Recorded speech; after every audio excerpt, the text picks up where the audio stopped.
Racist teacher fails a black student. His billionaire uncle teaches her a lesson she'll never forget. It was a chilly Monday morning when Jamar Harris, a 16-year-old black student, stepped into his high school classroom, dreading the day ahead. The walls of the school were lined with motivational posters about achieving greatness, but they felt like empty promises for someone like him. Jamar was a quiet, thoughtful boy who loved history and dreamed of becoming a lawyer. But every day at school felt like a battle, not just for good grades, but for respect. Jamar had always known that things weren't easy for him. The world had never been kind to black boys like him. Whether it was in the classroom or the hallways, he often felt invisible, as if his efforts didn't matter as much as those of his peers. But it was Miss Richards, his English teacher, who made him feel truly small. Ms. Richards was a white woman in her early 40s, with sharp features and a stern face. She often wore glasses perched at the tip of her nose, scanning the classroom with a look that made most students nervous. The other students in the class admired her for her no-nonsense attitude and strict grading policies. But Jamar saw something different. He saw the way she looked at him, like he was an inconvenience, like he didn't belong. And it wasn't just the looks, it was the small, cutting comments, the casual dismissals when he raised his hand, the way his efforts were never quite enough. It wasn't just about grades, it was about the unspoken message that his skin color somehow made him less worthy, less capable. Jamar had never been one to confront anyone, not even when he knew he was being unfairly treated. He'd learned early on that speaking up often made things worse, but it hurt, every day. His classmates didn't understand. Most of them didn't notice the subtle ways Miss Richards showed her bias. To them, Jamar's struggles were just part of the normal teenage experience. Difficult teachers, tough assignments. They didn't realize the weight of the world that came with being black in a predominantly white school. Jamar had tried everything. He stayed after class to ask questions, hoping it would show Miss Richards that he was serious about his studies. He turned in assignments early, striving to demonstrate his commitment to success. But despite his best efforts, Miss Richards' demeanor toward him never changed. She was always cold, always dismissive. And now, after weeks of hard work on an important project, Jamar was about to face what felt like the final blow. It was the day the grades for the history research papers were returned. Jamar had poured his heart into this project, staying up late the past few weeks, doing extra research and even meeting with the librarian for help. He thought he had a good chance of getting an A until Ms. Richards handed him his paper. A large red F was marked at the top of the page. He stared at it, the weight of the red ink sinking into his chest. His breath caught in his throat. How? He had followed the guidelines meticulously. His paper had been well researched, clearly written, and properly cited. But there it was, an F. Jamar sat down in his chair, his hands trembling as he flipped through the paper. The comments were vague. Needs improvement. Not enough analysis. Lack of depth. Jamar was confused. He had done everything right. He glanced around the room, but no one else seemed to be facing the same fate. "I don't understand, Miss Richards." Jamar finally spoke up, his voice barely above a whisper. Miss Richards glanced at him without even meeting his eyes.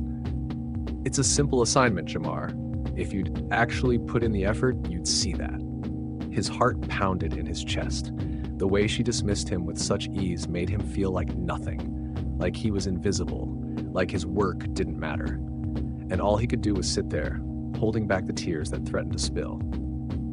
The bell rang, signaling the end of class, but Jamar didn't move. He sat frozen, staring at the F as his classmates filed out of the room. Miss A. Richards had already turned her attention to the next student, leaving him alone in the back of the classroom. He wanted to say something, to ask why he was treated differently, but the words caught in his throat. What would it matter? She had already made up her mind about him. Jamar had always known that people saw him as different, but this felt like something deeper, something rooted in her perception of him because of his skin color. It was a feeling he couldn't shake. It was a constant reminder of how hard he had to work to be seen as equal, how much effort it took just to be treated fairly. But in that moment, all he felt was despair. At home, things weren't much easier. His single mother, Tanya, worked 2 jobs to provide for Jamar and his younger sister, Kayla. She was tough, loving, and always did her best to support her children, but she carried her own burdens, both as a Black woman trying to make her way in a society that often overlooked her, and as a mother who knew the world was harder on her son. She could see it in Jamar's eyes when he came home from school, the weight of injustice dragging him down. "Mom, I don't know what to do anymore," Jamar confessed one evening, slumping onto the couch after dinner. Tanya sat down beside him, her eyes softening. She knew what was on his mind. "You know you're smart, Jamar. You're capable of anything you set your mind to. Don't let anyone make you feel less than you are. This world is tough, but you're tougher." Jamar looked at his mother, the woman who had sacrificed everything for him, and he tried to believe her words. But deep down, he couldn't shake the feeling that the world and people like Miss Richards would never let him succeed. It was the first time he truly felt defeated, and he wasn't sure how to keep going. The breaking point. The days following the F on his research paper felt like an endless blur for Jamar. Each morning, he dragged himself to school, his heart heavy with the injustice of it all. He knew he couldn't let Miss Richards' actions define him, but the sting of her dismissal was always there, lurking in the back of his mind. Every time he walked into that classroom, he was reminded of his place in her eyes. He was just another Black kid, and no matter how hard he tried, he'd never be good enough in her eyes. That Friday, Jamar sat in the cafeteria, staring at his tray of food without really seeing it. His friends chatted around him, their voices a distant hum. Kayla, his younger sister, had noticed how quiet he'd become over the past week. She had been his biggest cheerleader, always pushing him to rise above the negativity, but even her bright smile couldn't shake the weight of his feelings. "You okay, Jamar?" she asked, her small voice full of concern. Jamar forced a smile, trying to push the anxiety down. "Yeah, just tired, nothing big." But Kayla could tell something was wrong. She'd seen the way Jamar's eyes dulled when he talked about school. She knew he wasn't just tired, he was broken, and there was nothing she could do to fix it. Later that afternoon, after school, Jamar sat in his room, staring at his failing grade on the paper again. He'd tried everything. He'd worked harder than anyone, stayed up late, researched, and studied, but none of it mattered. He couldn't shake the thought that maybe his teacher was right. Maybe he wasn't good enough. Maybe his dreams of becoming a lawyer were too big for a kid like him. He picked up his phone and scrolled through social media. Every post about his friend's successes felt like a reminder of how far behind he was. His classmates posted about their perfect grades, their college acceptances, their bright futures. He saw a post from a girl in his class who had gotten a perfect score on the same paper, smiling with her A+ paper in hand. He couldn't help but compare. He had poured so much of himself into his paper, yet it hadn't been enough for Ms. Richards. Why do they always expect us to be better than everyone else, but then they just don't care? Jamar muttered under his breath, staring at the screen. Just then, his phone buzzed with a message. It was from his Uncle Garrett. "Jamar, I heard what happened at school. Call me when you get a chance." Jamar's heart skipped a beat. His uncle had always been a distant figure, a wealthy businessman who had moved to another state when Jamar was younger. He didn't know much about Garrett's life, but what Jamar did know was that his uncle was successful, extremely successful. Garrett owned multiple businesses and had wealth that most could only dream of. Despite his success, he rarely visited, rarely called. Jamar sat there, holding the phone in his hand, unsure of what to say. He hadn't spoken to Uncle Garrett in months. His uncle had been a figure in his life, but not one who was involved. What did he know about the struggles Jamar was facing? But at that moment, Jamar couldn't keep the feelings inside any longer. He dialed the number and waited. After a few rings, his uncle answered. "Hey Jamar, how's it going?" Jamar swallowed, trying to keep his voice steady. I don't know, Uncle Garrett. I'm just tired. Tired of trying so hard and getting nowhere." There was a pause on the other end of the line. "I'm sorry to hear that. Tell me what happened." And so Jamar did. He told his uncle about Ms. Richards, about the F on his paper, about how he had worked so hard only to be dismissed without reason. He spoke about how everything he did seemed to be overshadowed by his race, how nothing ever seemed to be enough for people like Ms. Richards. His voice trembled as he spoke, the words coming out in a rush. When he finished, there was silence. "Jamar," Uncle Garrett finally said, his voice calm yet firm, I don't want to hear that you've given up.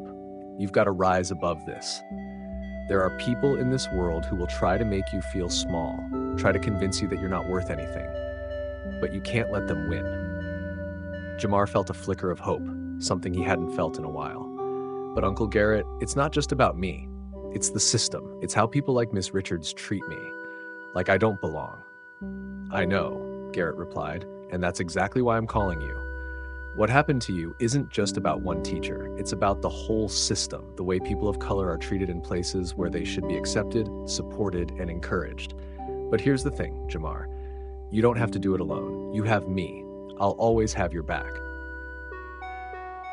Jamar felt something stir inside him.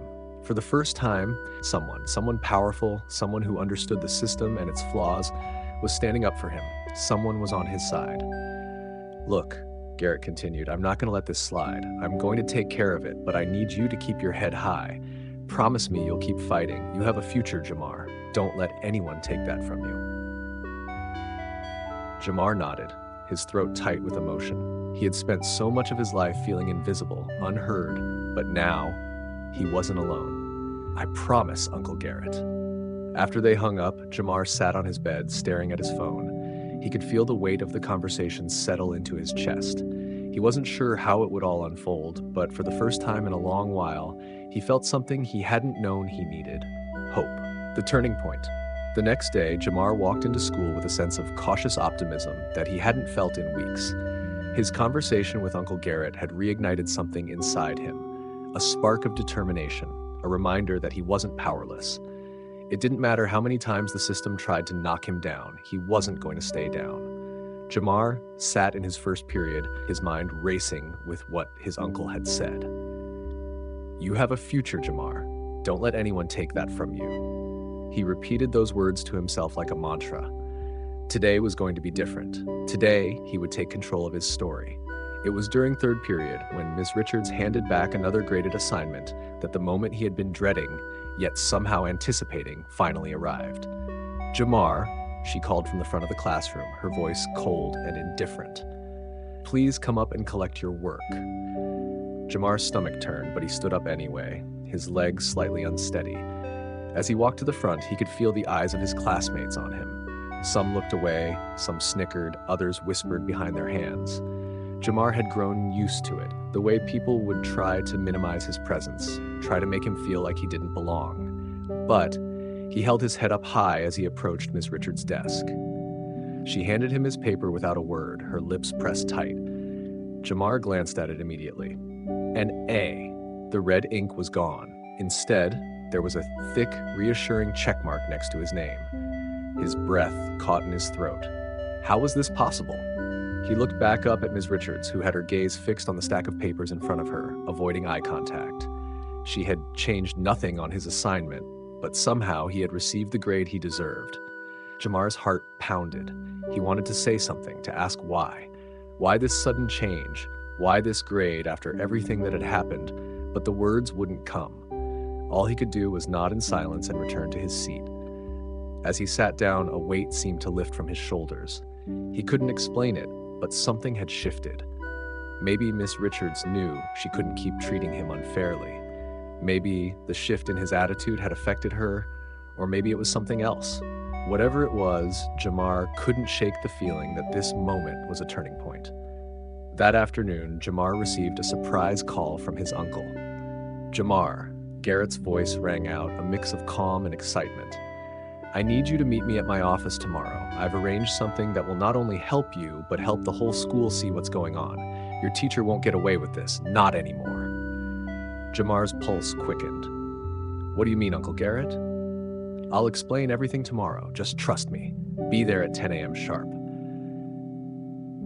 The next morning, Jamar arrived at Garrett's sleek, modern office, the kind of place where polished marble floors gleamed under fluorescent lights, and every corner seemed to exude power. His uncle greeted him warmly, a tall, well-dressed man who commanded attention without saying a word. I've been in contact with the school district, Garrett began, his tone serious. And I've arranged for you to meet with some important people today. You've earned it, Jamar. I'm going to make sure that what's happened to you doesn't just fade away. We'll make it right, and you're going to have the chance to speak up about it." Jamar was overwhelmed. He didn't know what was about to unfold, but for the first time, he felt like he wasn't just fighting this battle alone. Garrett's wealth and influence were finally doing something for him, something that mattered. I don't know if I'm ready for this, Uncle," Jamar confessed. "I've been fighting this for so long. I've always been the one to just keep my head down and try to get by. Let me know if there's anything else you need." "Certainly, here is the text exactly as you provided it." Garrett smiled, his expression softening. "That's because you've been taught that you have to work twice as hard to get half as far. But that's not the truth, Jamar. Your voice is powerful. You have a right to be seen and heard, and you're not going to let anyone strip that from you." The words hit Jamar like a ton of bricks. The weight of everything he had experienced, the years of being dismissed, ignored, and overlooked, was all beginning to break open. He had fought so long, trying to prove his worth, trying to show that he belonged. But maybe he didn't need to fight it alone. Maybe it was time for someone powerful to fight with him. Later that day, Jamar found himself in the principal's office, sitting across from a group of administrators, including the district superintendent. Garrett stood behind him, calm and composed, as Jamar nervously adjusted in his chair. The superintendent spoke first, his tone soft but firm. "Jamar, we've been made aware of the situation with Ms. Richards, and we want to hear from you.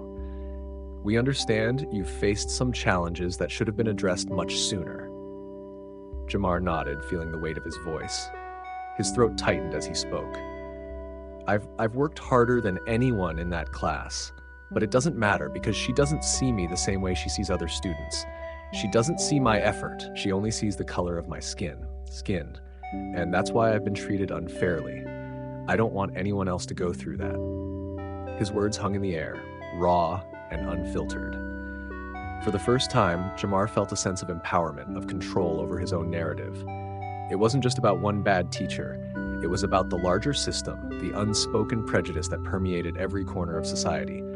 The room was silent for a long moment before the superintendent nodded slowly. "We hear you, Jamar. We'll take action." Jamar sat back in his chair, the room still spinning around him. He hadn't expected this. He had been fighting for so long, and now the validation he had needed was finally here. Later that day, Ms. Richards was called into a meeting with the school administrators. Jamar didn't know exactly what would happen, but he felt something shift in the air. It wasn't just the recognition of his hard work. It was the realization that he had done something bigger. He had raised his voice, and someone had listened. The fallout. The next few days were a blur for Jamar. He had done what felt impossible. He had stood up for himself, spoken the truth, and now things were starting to change. But with change came inevitable consequences, and Jamar couldn't help but feel the weight of what was to come. At school, the atmosphere was tense. Whispers followed him wherever he went. Some students approached him with curious glances, others with apologies. But there was a shift. People had begun to take notice. The ripple of what had happened was spreading, and even though Jamar had felt like he was fighting against a brick wall for so long, now it seemed like the wall was starting to crack. Ms. Richards, however, was nowhere to be seen. She hadn't returned to class since the meeting. Jamar wondered if she was on leave or if the school was giving her time to process. But as the days passed, he began to hear rumors from his classmates. Some said she was being investigated, others said she was being reassigned. Whatever the outcome, Jamar didn't know for sure, but he knew it wasn't just about her anymore. The conversation at school had shifted. More and more students, both black and white, were starting to speak up about their own experiences with bias, microaggressions, and the way the system treated them differently because of their race. Some students had quietly pulled him aside, telling him they had faced similar struggles but had kept quiet, too afraid to speak out. Now they were finding their voices. "Jamar, I never thought I'd see the day when someone finally did something about it," a white classmate named Sarah said to him during lunch one day. She was one of the students who had been quiet about the racial tensions in the classroom, often staying on the sidelines. But now, her eyes were wide with newfound courage. "I've seen it too, the way Miss Richards treated you. I never said anything, but I saw it." Jamar looked at her, surprised. Sarah was one of the last people he thought would speak up. "It's not easy," he said quietly, "but someone has to. I couldn't just sit back and let it keep happening. I know, it's hard when no one wants to hear you, but you're changing that, Jamar. You're making them listen." Her words struck him in ways he hadn't expected. He hadn't been doing it for recognition, but hearing her speak like that made him realize something he had been blind to before. Change was contagious. His decision to speak out, to challenge the system, had given others permission to do the same. But while some students were finding their voices, others were angry. In the hallway, Jamar overheard a group of his classmates, led by a boy named Tyler, whispering amongst themselves. They didn't think Jamar should have gone public with his complaint. They didn't think he had the right to cause a scene like that, to drag Miss Richards through the mud. "Man, why'd he have to make a big deal about it?" Tyler muttered as he passed by Jamar's locker. "Now, she's going to be out of here and we're stuck with some new teacher who doesn't know what they're doing." Jamar's stomach tightened. He didn't want anyone to lose their job or position over what had happened, but the truth was that Miss Richards had crossed the line. Her actions had hurt more than just him. They had impacted the entire school. He had no control over what the school administrators decided, but he knew this was bigger than one person. He had to do what was right, even if it made people uncomfortable. The next day, during an assembly, Principal Stevens made an announcement about the situation. He stood in front of the entire school, his tone measured and somber. "We're aware of the concerns raised about one of our teachers, Miss Richards," he said. "Please know that this is being taken very seriously. We are committed to ensuring that every student, regardless of their background, is treated with respect and fairness. We will continue to work on improving our school climate and addressing any incidents of bias or discrimination." The room was silent as the words sank in. Some students were nodding in agreement, others looked confused, but Jamar felt a shift. For the first time, the school was acknowledging the problem publicly. This wasn't just an isolated incident. It was part of a larger systemic issue that needed to be addressed. After the assembly, Jamar's phone buzzed with a message from Uncle Garrett. "Good job, Jamar. I'm proud of you. The story is spreading and people are starting to take notice. But the work doesn't stop here. Keep pushing for change. Keep fighting for your voice to be heard. We're just getting started." Jamar smiled as he read the message. He had come so far, and yet he knew the road ahead would still be difficult. The road to change was never simple. There would be more challenges, more obstacles to face. But for the first time in a long time, Jamar didn't feel powerless. He felt like a part of something larger, something important. That afternoon, Jamar found himself standing in front of the school's administration office, awaiting a meeting. Uncle Garrett had arranged for him to meet with several members of the district's leadership team, and although Jamar was nervous, he felt a sense of purpose settle over him. He wasn't just fighting for himself anymore. He was fighting for all the students who had been overlooked, marginalized, and silenced. A few minutes later, he was ushered into the meeting room, where he was greeted by the district superintendent, several school board members, and a few community leaders. They were all there to hear him out, to understand his experience, and to discuss how the school district would address the issues he had raised.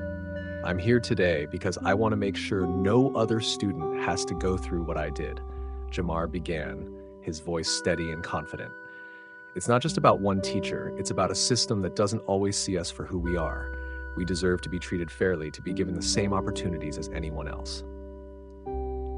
The room fell quiet as Jamar spoke. The words were powerful, his presence commanding attention, and for the first time, Jamar knew that what he was saying was making a difference. The resolution. The weeks that followed were nothing short of a whirlwind. Jamar's courage and determination to speak up had ignited a fire within his community, and the ripple effect was palpable. As the school district worked to address the situation, the media caught wind of Jamar's story. What had started as a personal battle against a single teacher had now become a nationwide conversation about race, fairness, and the systemic inequalities that so many students faced. Jamar couldn't believe the attention his actions had garnered. The school board organized town hall meetings to discuss the issue more openly, and the media frequently sought interviews with him. News stations, local papers, and even national outlets reached out to share his story.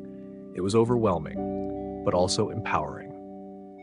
One afternoon, as Jamar sat in his living room, watching a news segment on the television, the phone rang. It was his uncle, Garrett. "Jamar, are you sitting down?" Uncle Garrett's voice was filled with excitement. "I've got some good news. You're going to meet with the president." Jamar's eyes widened. "The president? What for?" "The White House wants to meet with you. They've been following your story. You've started a movement, Jamar. They want to hear directly from you." Jamar's heart raced. He hadn't expected something like this to happen. He was just a kid who had stood up for what he knew was right, and now his actions had caught the attention of the highest office in the land. He felt a mixture of pride, disbelief, and awe. The day of the meeting with the president arrived, and Jamar found himself in the heart of Washington, D.C., standing before a crowd of reporters, school officials, and leaders from across the country. He had been flown out with his parents, and Uncle Garrett had accompanied them, a constant source of strength and support. The atmosphere in the room was electric. It was a significant moment, not just for Jamar, but for the entire country. People from all walks of life had gathered to witness this historic meeting, where a young black boy's voice was finally being heard. Jamar was introduced, and as he walked up to the podium, his knees felt weak. But then he saw his parents, his uncle, and the familiar faces in the crowd, and a sense of calm washed over him. This wasn't just about him anymore. This was about every student who had ever been overlooked, underestimated, or silenced. The president greeted him with a firm handshake and a smile. "Jamar, thank you for being here today. Your bravery has inspired countless people, and we want to hear your thoughts on how we can move forward as a nation." Jamar took a deep breath, looking out at the sea of people who had gathered to hear his words. The weight of the moment wasn't lost on him, but in that instant he realized something. This was his chance to amplify the voices of so many others who hadn't been able to speak up. He began, his voice steady and clear. "I'm here today because I want to make sure that no one, no matter their skin color, feels like they don't matter. I want to make sure that every student, whether they're black, white, or anything else, knows that they're seen and valued. It's not just about one teacher or one school. It's about changing the way we treat each other, the way we respect each other's differences." Jamar paused, looking around the room. He saw nods of agreement, expressions of hope. The room was listening, really listening. For the first time, he didn't feel like an outsider. He felt like part of a movement, part of a community that was fighting for real change. "Change starts with us," he continued. "It starts with standing up for what's right, even when it's hard. It starts with speaking out against the things that hurt us. We need to create a world where no one feels like they have to be afraid to be themselves, where no one feels like they're not good enough. We all deserve that." The room erupted in applause, and Jamar couldn't help but smile. His heart swelled with pride, but he knew this was just the beginning. Later that day, after the meeting, Jamar and his family were invited to a private dinner at the White House. It was a surreal experience, sitting with some of the most influential people in the country, sharing a meal with leaders who cared about the issues he had raised. It was a night filled with conversation, laughter, and a sense of solidarity that Jamar had never known before. But as the evening drew to a close, Jamar found himself reflecting on the journey that had led him here. It hadn't been easy. There had been moments when he felt alone, when he wondered if anyone would ever listen to him. But he had pushed through, and now he was seeing the impact of his bravery. The next day, news outlets all over the country reported on Jamar's visit to the White House, the powerful message he had delivered, and the growing movement for change. His story was trending on social media, and people from all walks of life were sharing their own experiences of standing up against injustice. Jamar's actions had started a fire, and that fire was spreading, burning away the ignorance, the hate, and the division that had held so many people back for so long. As Jamar walked out of the White House, hand in hand with his parents, he knew that his work was far from over, but he also knew that he had made a difference. He had shown the world that one voice, one person, could change the course of history. And as they made their way down the steps of the White House, Uncle Garrett turned to him with a proud smile. "You've done more than I ever could have imagined, Jamar. You've sparked a revolution, and it's just getting started. Jamar smiled back, his heart full. We all have a part to play, he said, and I'm just getting started. The battle for equality, fairness, and respect was far from over, but Jamar had proven one thing, that with courage, determination, and a willingness to stand up for what's right, change was possible. He had taught the world a lesson that would not be forgotten. No matter who you are or where you come from, your voice matters. And that, in the end, was the greatest victory of all. If you found this story impactful, don't forget to like and subscribe for more content that tackles important issues and promotes positive change. Your support helps us continue bringing you stories that matter. Thanks for watching.